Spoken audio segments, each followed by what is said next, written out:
वाह! बस अब दिवाली के बाद दीदी की शादी, मज़ा आ जाएगा।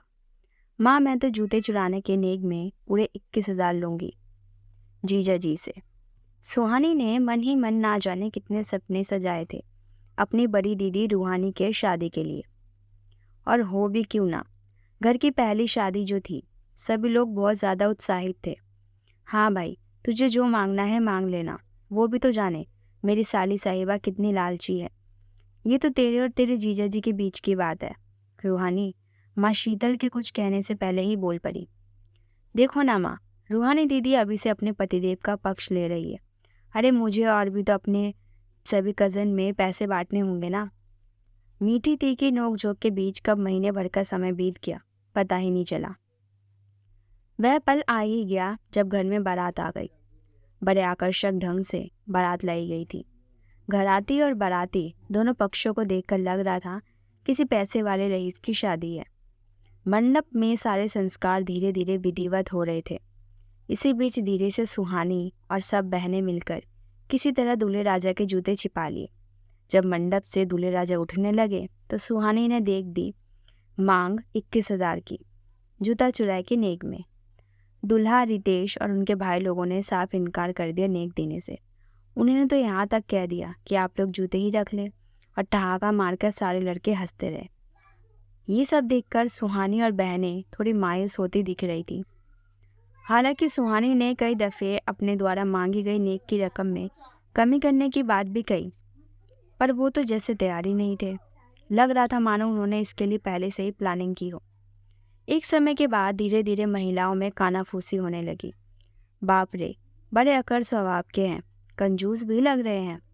पर लड़के वालों ने तो जैसे पहले से ही ठान ली थी, नहीं तो नहीं, बिल्कुल नहीं।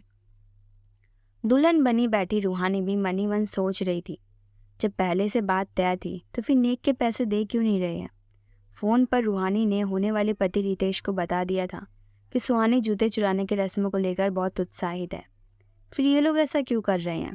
मामला उलझता देख पहले सुहानी के भाइयों ने दखल देकर मामला शांत कराने की कोशिश की, पर मामला शांत होने के बजाय और उलझता ही गया। इसी बीच रितेश ने अपनी बड़ी दीदी को बुलाया। अब लग रहा था जैसे दीदी की मध्यस्थता से मामला शांत हो जाएगा और विधिवत रस्म पूरी हो जाएगी। पर दीदी ने भी ऐसी कोई पहल नहीं की जिससे मामला शांत हो और सुचारू रूप से कार्यक्रम संपन्न हो सके, बल्कि उन्होंने तो कुछ ऐसे शब्दों का प्रयोग कर आग में घी डालने का ही काम किया। रूहानी, जो अब तक दुल्हन बैठी चुपचाप सारे वाक्य देख रही थी, धीरे से रितेश से बोली, अब क्या हो गया, पहले से बात तय थी ना, मैंने तुम्हें बोला था ना, जब सब कुछ तय था तो फिर ये सब क्यों। रूहानी के बिगड़े मूड को देखते हुए रितेश की दीदी ने बेरुखी से पैसे निकाले और फेंकने वाले अंदाज में सुहानी को देते हुए बोली, ये लो, रख लो पैसे। सुहानी इस घटना से काफ़ी डर गई थी, सहम गई थी। उसने रोते हुए बस इतना ही कहा, मुझे जूते चुराने के नेक वाले पैसे नहीं चाहिए, और रोने लगी। कुछ देर पहले तक जो सिर्फ हंसी खुशी का माहौल था, थोड़ी सी नासमझी और अकड़ के चलते इतना बेझिल माहौल बन गया। खैर, धीरे धीरे सारी रस्में होती रही। सुहानी में अब वो उत्साह नहीं था। उसने नेक के सारे पैसे अपनी बहनों में बांट दिए थे। वो अंदर से काफ़ी डर गई थी, सोच रही थी कहीं मेरे कारण दीदी जीजाजी में अनबन ना हो जाए। बात आई गई खत्म हो गई। एक दिन मौका देखकर रूहानी ने रितेश से पूछ ही लिया, सच सच बताइएगा, जब हम दोनों के बीच बात तय हो गई थी कि सुहानी को जूते चुराए के नेक में 21,000 देने हैं, और यार आप तो देने में सक्षम भी है, तो फिर आपने ऐसे क्यों नहीं किया। रितेश ने बड़े सहज रूप से जवाब दिया, अरे यार, मैं तो पैसे देने को तैयार था, 21 क्या, 51,000 भी देने में सक्षम हूँ। बात वो नहीं थी रूहानी, मेरी शादी में दीदी ही मुख्य भूमिका निभा रही थी। सारा लेन देन, कपड़े लत्ते वगैरह वगैरह, ज़्यादातर चीज़ें वही संभाली हुई थी, और उन्होंने साफ साफ कहा था, रीति रिवाज लेन देन के समय में मैं मौजूद रहूँगी।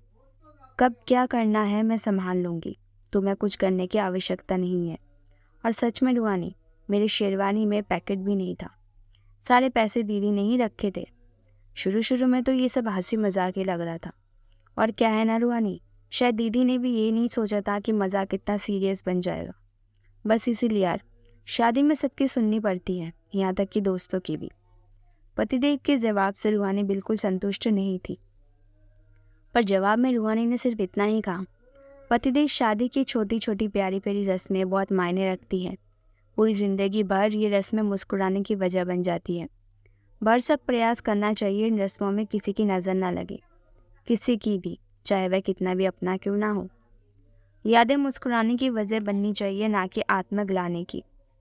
और दो नए नए परिवारों को संबंधों के मध्य प्यार, विश्वास, अपनापन, खुशी का माहौल निर्मित हो सके और हमारे संबंध लोगों के लिए प्रेरणा बन सके। साथियों, कभी कभी शादी ब्याह में ऐसी घटनाएं हो जाती है जिसमें दोनों पक्षों को विवेक बुद्धि का परिचय देते हुए मामला को शांत कर माहौल को खुशनुमा बनाए रखने की कोशिश करनी चाहिए। आजकल लड़के जीजा जी और लड़कियों सालियों दोनों पक्षों में ईगो प्रॉब्लम देखने को मिलता है। इसे दरकिनार कर रिश्ते की माधुर्यता बनाए रखनी चाहिए। धन्यवाद।